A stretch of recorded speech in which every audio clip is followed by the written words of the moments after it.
it's not about an industry. It is about the people you are working with. And I've been working with large corporation, I've been working with small businesses, and I've been working in B2B and B2C. And at the end of the day, when I started saying, okay, I will filter and I will choose more the customers I'm working with, was really people that would come and have an open mind to question things, to change things, that were open to take some risk. Welcome to Success Leaves Clues, the podcast where we interview business owners on how they built their businesses and the hard lessons they learned along the way. My name is Davis Nguyen, and I'm a business coach and the founder of Purple Circle, where we help business owners achieve their first 6-figure, 7-figure, and 8-figure year, all without sacrificing their quality of life. Before becoming a business coach and before founding Purple Circle, I started and scaled several 7- and 8-figure coaching businesses, and I've been a consultant at several businesses doing over $100 million each, including some that are publicly listed and doing over $1 billion each. In every episode of the podcast, you're going to learn lessons that took our guests years to learn, and you'll be able to learn that in minutes.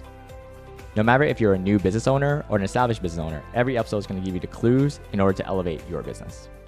Welcome to Success Leaves Clues podcast. I'm Pedro, and today I'm joined by Line Tousignant, founder, author, and lecturer whose 25 plus years in business strategy and customer experience spans startups, SMBs, and Fortune 500 brands, including L'Oreal, Samsung, and MAC Cosmetics.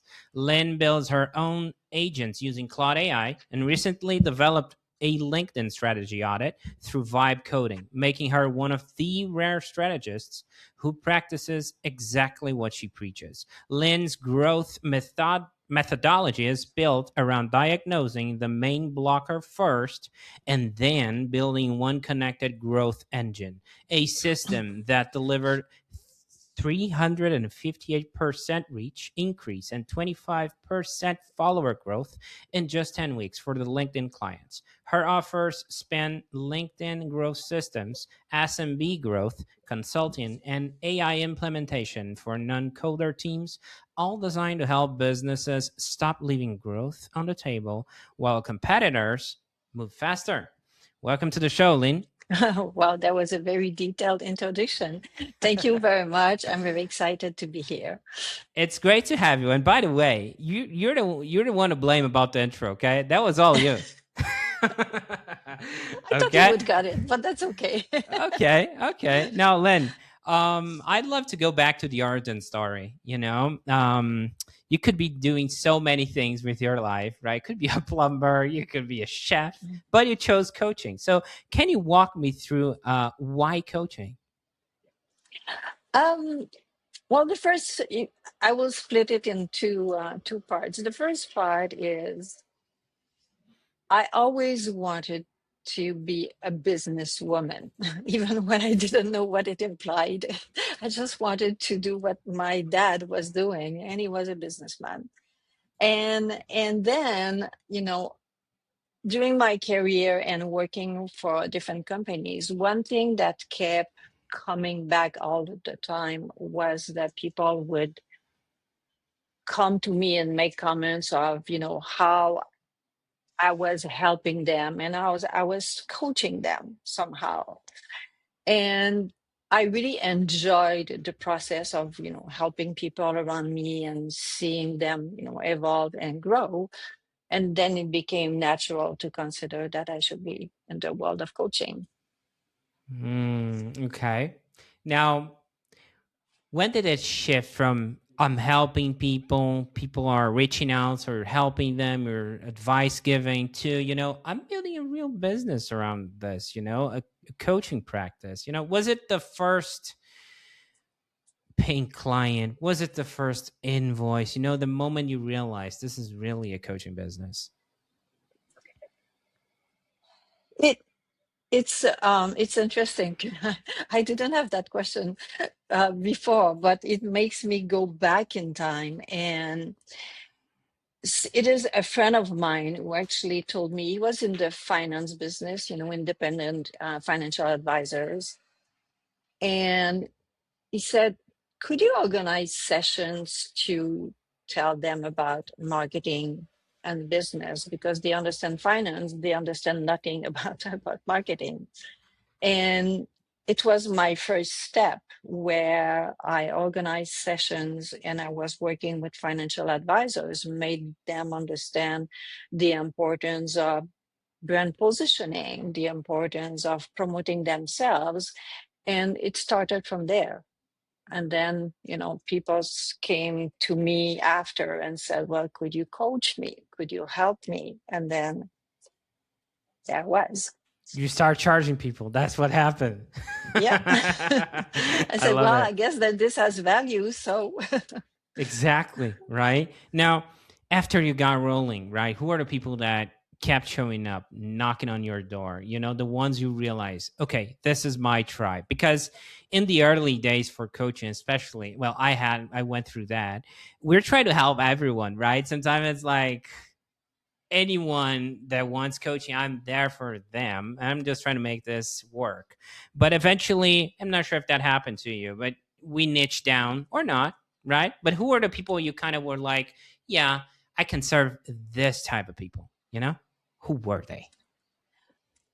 you use the word type of people, and I think it's very important here because that's the distinction that I came to, along the way, where it's not about an industry. It is about the people you are working with. And I've been working with large corporation, I've been working with small businesses, and I've been working in B2B and B2C. And at the end of the day, when I started saying, okay, I will filter and I will choose more the customers I'm working with, was really people that would come and have an open mind to question things, to change things, that were open to take some risk. Because we have, if you reverse this and you put yourself in the shoes of the customer to come to a consultant, most of them they want you to help them, but at the same time they are a little bit concerned, they are a bit afraid to take some risk, they are a bit skeptical, because consultant for many people are, they just, they come, they talk and then they go and they charge us and it doesn't change anything. So there are all of those perceptions. So I became more careful about the first part, the discovery part, to make sure that it will be a good fit. So a client from hell, that's what you were trying to avoid, right? Everyone Yes. already found one of those. That's like, and you have that gut feeling that something is off, but sometimes you're like, bills are knocking on the door, or you want to hit certain metrics, and we're like, okay, I can help him. And then eventually down the road, we got burned, right? Because they're like, oh my God, micromanaging the service or whatever. So yeah, I feel it, okay, where you're coming from. Now, I want to do a quick exercise with you, if you don't mind. Okay. Okay. So let's pretend I'm one of those people, right? I am open-minded. I'm a risk taker. I'm a business owner. Okay. And potentially I'm your ICP. I'm your ideal client profile, as they say, in a fancy way. And I'm wondering, first of all, how would I be able to find you, marketing wise? Well, here in New York, it's newer, if I would say. So most of my customer honestly come from referrals, but I built my system, my content engine system, for a reason. It is just to be more visible on social media. I really believe in organic. I really believe in networking, and this is usually how people find me. Okay. So let's pretend I was referred to you, or I looked at your content online, as you mentioned. Let's say it's LinkedIn, whatever. That resonated with me. I'm like, you know what? Lynn can help me, right? And I'm like reaching out. So I want to speed up the sales process just a little bit. Okay. Let's say I'm a cool guy. Okay. There's alignment. I feel like you can help me. You feel like you can help me too. We go through the discovery process, and I understand you may have different offers. Okay, so we can run with the main one. So, can you walk me through how does it look like to work with your business, Lynn, and the potential outcomes I can expect out of it? So, well, what they can expect it is that it will be practical and really, based on reality.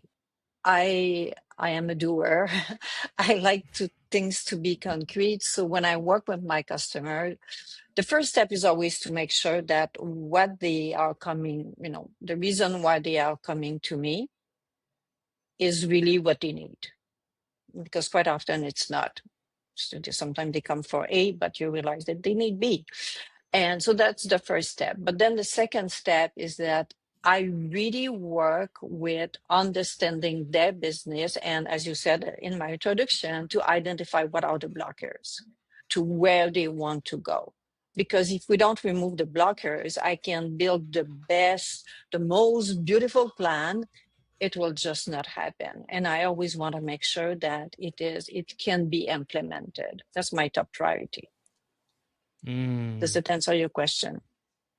It's interesting. Yes, it sounds like first we have to peel it off the onion, like get to the root cause that's the blocker, right? So we can move forward. Something like that. Yeah, so maybe I can give you a concrete example. Mm-hmm. So someone came to me and they said, we want to have a plan to be able to be more visible on social media with our target audience. That's the reason why they came to me. So they didn't really know they didn't know their ICP. So we did some interviews. But when I was working with them, I learned that they were working at changing their business model. So, and then I said, this is a problem. Whatever I will do, if you change your business model, you're changing your ICP. So we have to do one step back and understand where you are, where you want to go. And then after that, we can have something that will put you out in the world with the right offer and the right approach. So So first, that's, who do we serve, right? Then we see about the offer. yeah, because you can have an offer and think that your offer is great, but if you don't know who needs it, you will hit a wall. So the ICP, really understanding the clientele that you want to work with, your customers, what are their needs, what are their pain points, what are they looking for when they go and they search online, all of those kind of questions where you can really understand not only how you can serve them, but how you can serve them in your own way to really push your differentiator and your strength, how you can make a difference for them. I've seen a lot of entrepreneurs and they're like thinking about the tools and how to solve problem X, Y, and Z, but they skip the part of talking with someone, right? The ICP itself. It's like, dude, first talk with them, see if there's a real problem, connect with the people you want to serve first, instead of building something based on assumption. You know what I mean? Totally. I wrote a guide about that.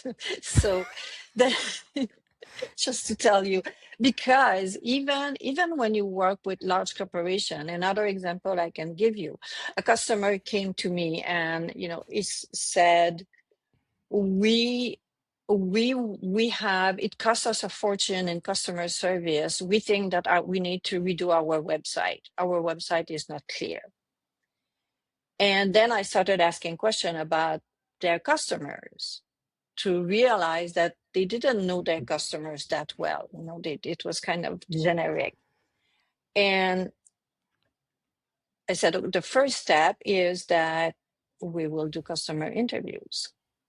And we did 65, I still remember the number, 65 customer interviews, 1 hour each. And then what came out was that what my customer thought was the flag product was the product that their customer didn't understand at all. Mhm. So they it's and they thought that the offer was very clear, but this was the problem. The offer was not clear. People didn't understand, so they were not buying it. They were just buying some other things around it, but not their flag product. So Mm. customer interviews led us to understand that.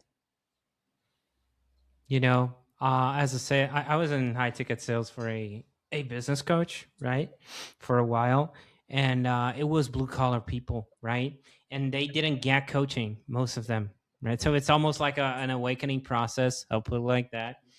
But how much you can learn during the discovery process or the sales process to not just having that point of view of I'm gonna close or sell people or even serve, but in a point of view of I'm gonna interview my ICP and I'm gonna know more about them. If you come from that type of direction, you're already establishing rapport just by them showing up. You know, even if you don't Mhm. close them or whatever and don't turn into a client, but how powerful is that, right? And you guys eventually create what, 65 interviews? That could be 65 sales calls as far as I know, you know. And you could just talking to people, you get to know them, get to know your ICP. I mean, that is such a powerful reminder. I think most people don't do it. They like trying to solve a problem that they imagine exists, and because they're sometimes they're not the ICP, sometimes they are, but sometimes they're not serving past self, and then they find that exact problem. They're like, oh, it's so clear, but at the end of the day, it's really not, right? You know, like this is so wild, like to think about that. Awesome Yeah. research, man. And I would even add something, with my practice, one of the things that I also learned Mm. is that my customers, not only they didn't know their customers, but they didn't know themselves. And especially when, the team are bigger. So after many different customers with the same issue coming back, where it was, oh, well, the CTO thinks this, but the CMO thinks this, and that they were just not aligned.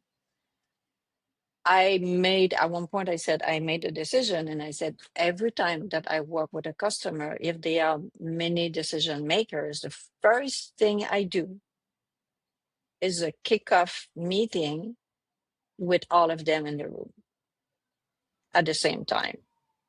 And it's usually a 2-3 hour meeting where we go through everything and where I can clearly see who disagree with who, where they are not aligned, which is the source of the problem. When I say the blockers, that's what I'm talking about. It's just, and then I could say, okay, this is how I need to work with these people, because I need to bring them in the same place that they can Mm. move forward.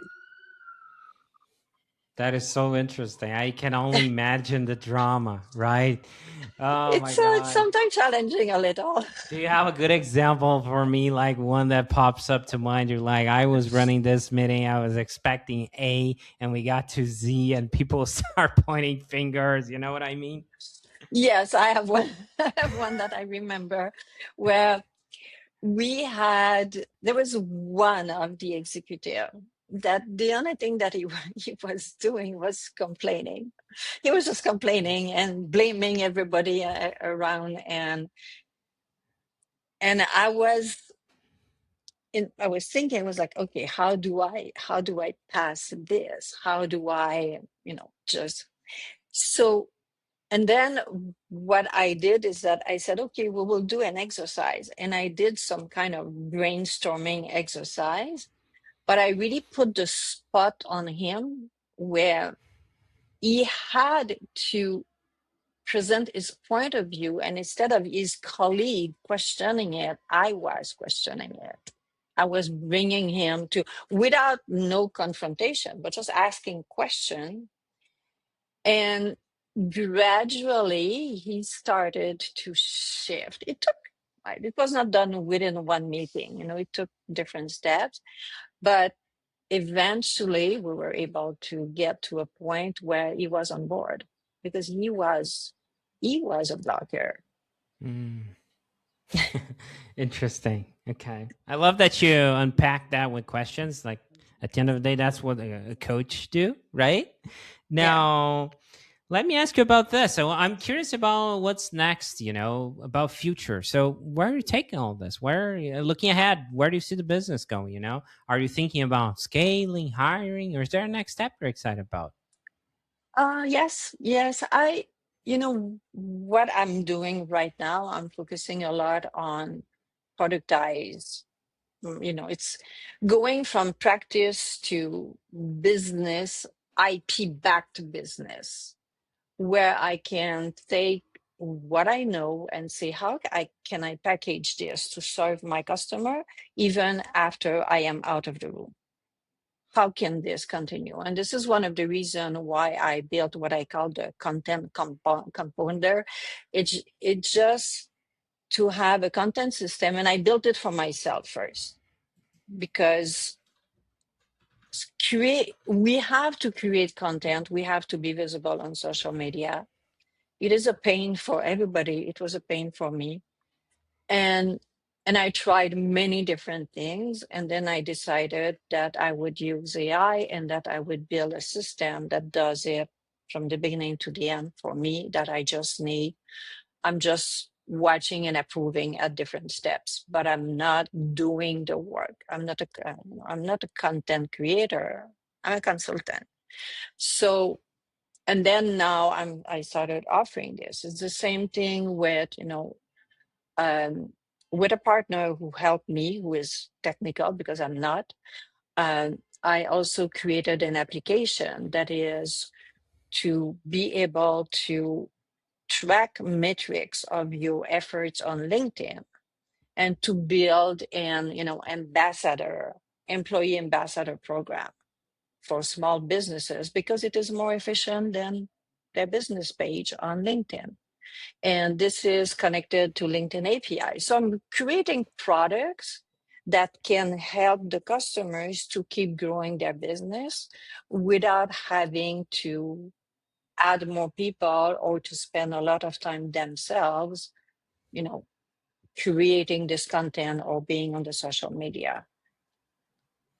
So that's where I'm heading. My goal would be to have a team that each person on my team has a team of AI to support them. Okay. Now, you mentioned content system. You're not a content creator yourself, right? You mentioned that. So let me ask you this. I'm still trying to pretend I'm the ICP here. Okay, I'm still your potential client. Let's put it like that.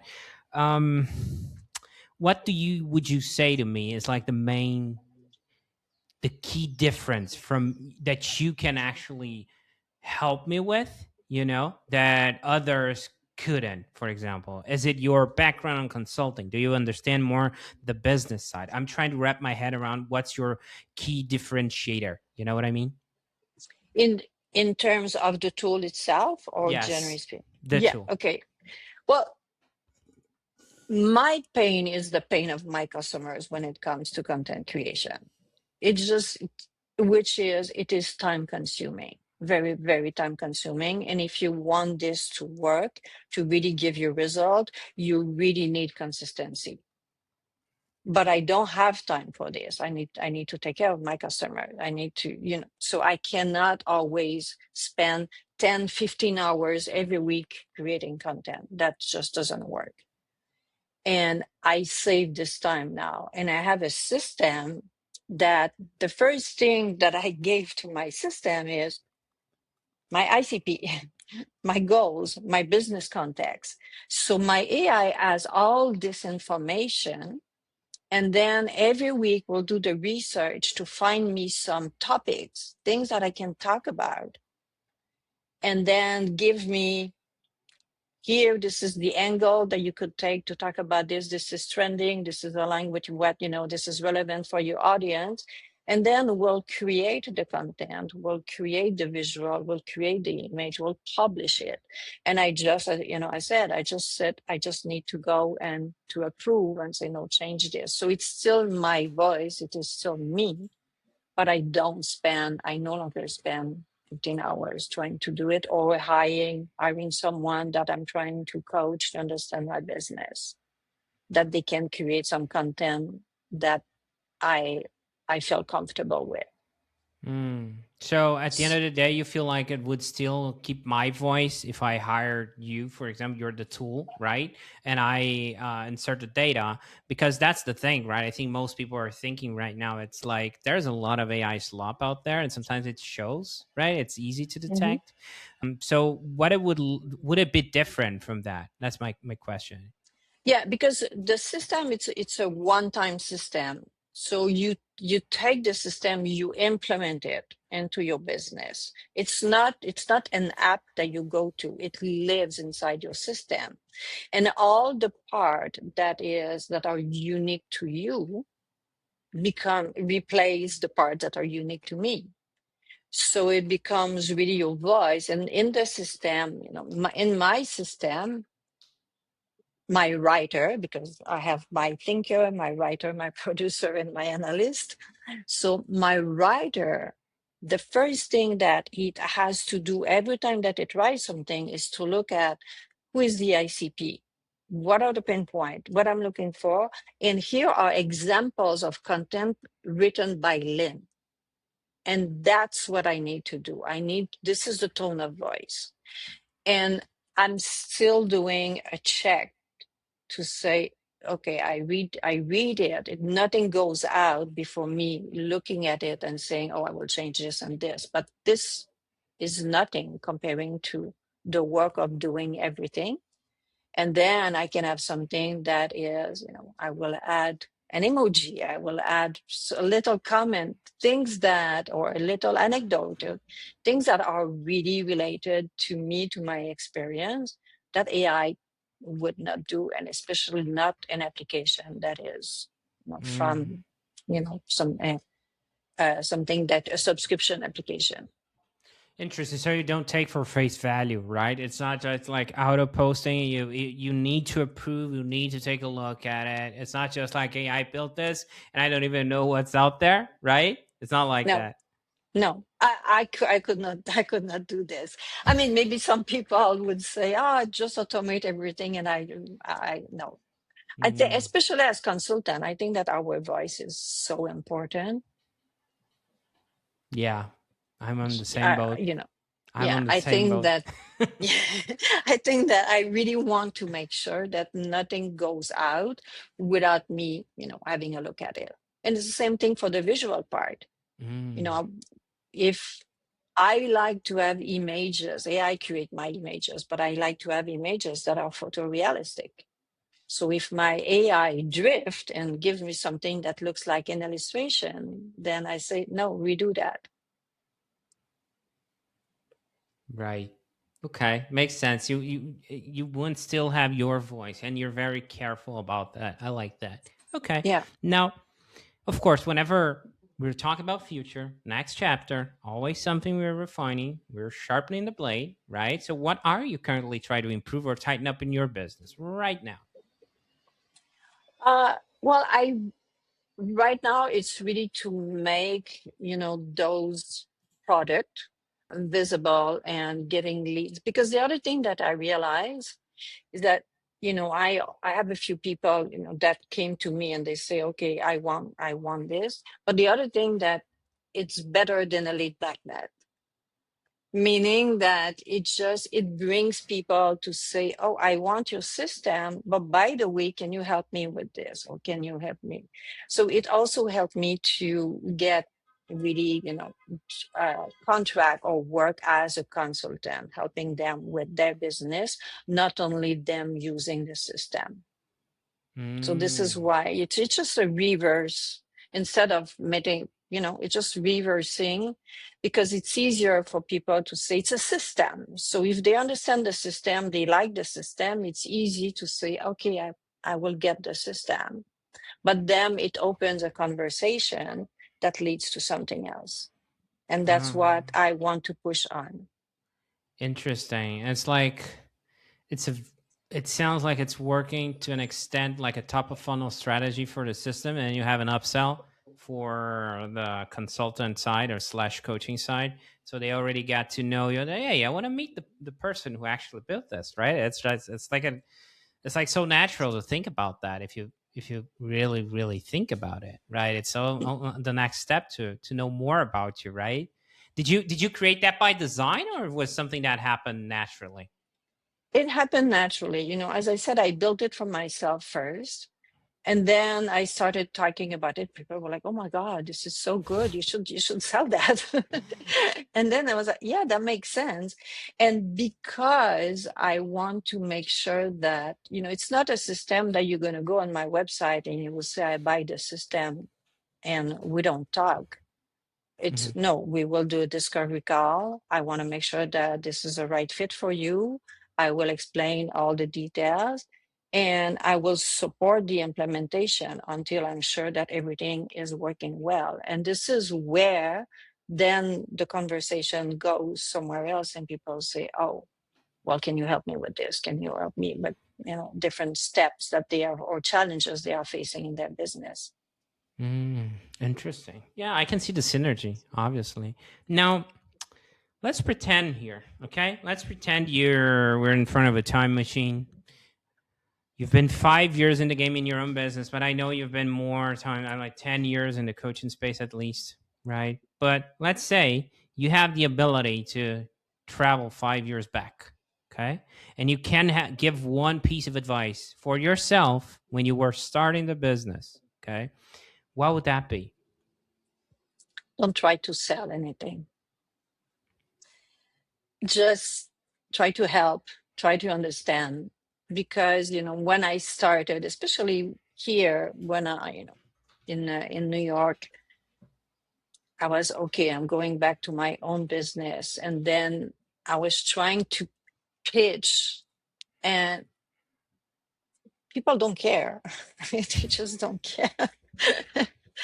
And I think that it's something that at one point to learn is to say, okay, how can I really help people? I had a call this morning and we had, 30, 40 minutes conversation.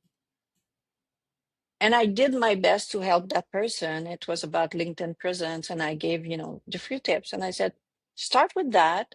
And if you think I can help you with more, then we can talk about doing business together. But just because it goes back to what I said earlier, I want to make sure that customer I work with are a good fit because they will benefit more from the experience. And so will I. I love that. Okay. Now, Lynn, if Good. someone listening wants to connect with you or follow your work, and we're going to have all the links in the description. Okay. But what's the best way to find you and connect with you? I imagine it's LinkedIn, but please go ahead. Yeah, well, LinkedIn, of course, there is on my page, there is a link to book a meeting with me. So, and my website. So you said that the links will be there. So you can also reach me to my website and also book my calendar. And I'm happy to, meet people. We talk, and if it leads to something good, if not, well, that's okay. It's part of the business. It's all good. I feel kind of obligated to go back to certain parts of this chat today, okay, and highlight them. First of all, when you mention your origin story and you're like talking about your dad, right? You wanted to do what he did, You want to be he was a business man. You want to be a businesswoman, and that really hits home for me, because my dad was in banking. He was a VP of a bank. I started in banking, so I get that. Dad is doing something cool. That is cool. I want to be dad. Something like that to an extent, right? Eventually, we kind of evolve from that line of thinking, but there is nothing wrong with trying to replicate someone you admire. I'll put it like that. Simple as that. Okay. Now that's one thing. The other one is like when you mention that they want to go from point A to B, right? Actually, it's you mentioned they want A, but they need B. That's what you told me.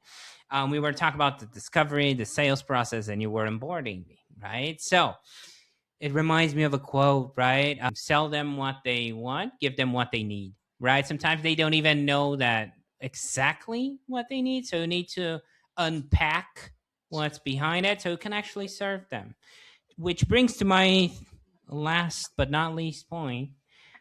Don't try to sell, try to help, be of service, right? When like I said, I was in sales. I think that really changed for me when I started thinking less about my agenda of, oh, I'm gonna close people, I'm gonna sell people, I'm gonna do blah blah blah. When I started thinking like, dude, just forget about it, just chill, just listen to them, be present, actively listen.